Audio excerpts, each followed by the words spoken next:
Welcome back, y'all, to the Kelly Clarkson Show. I'm here with Neil deGrasse Tyson, Tori Kelly, and ASMR artist Here in LA, we're not exactly known for our pizza. Neil's a New Yorker. You can probably attest to that. You probably like your pizza better, right? Don't get me started. Okay.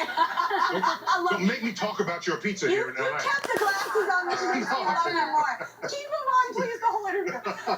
But some of the best pizza in town is actually made by my next guest. She's the founder of DoughGirl Pizza in the San Fernando Valley, and her amazing pizza is only half the story, y'all.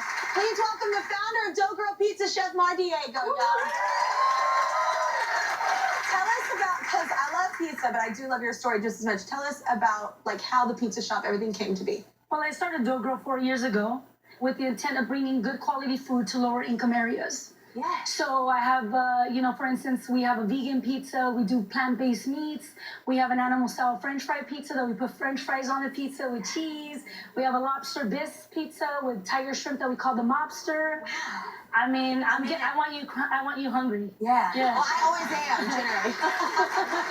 You also relate to being a troubled teen, right? Because a lot of the people that you employ, you actually are kind of giving it to people who were like you, right? Right. So growing up, I grew up in Pacoima Projects, woohoo, and everything to a single mom on welfare, and I am a product of my environment. So while growing up, I didn't have the typical lawyer or doctor aspiring to be uncle or aunt. It was more like, a drug dealer, people that were doing time, gangsters. That's what I was surrounded by, yeah. So wow, and that's how I can relate to them because of that. Because I think that's the coolest part is that you actually employ a lot of the kids, right? That's amazing. And what a testament you have. Like, right.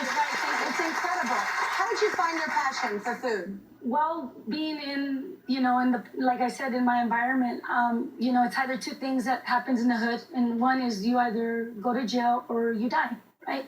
And so luckily I was fortunate to go to jail. I know that sounds crazy, but I got a 5-year prison sentence, and I served time in prison and state penitentiary. And that's where I had my food moment, where my first job ever was to be in the kitchen. And I fed 40,000 women breakfast, lunch, and dinner.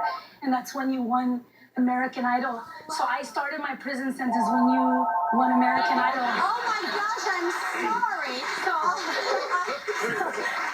what I wanted to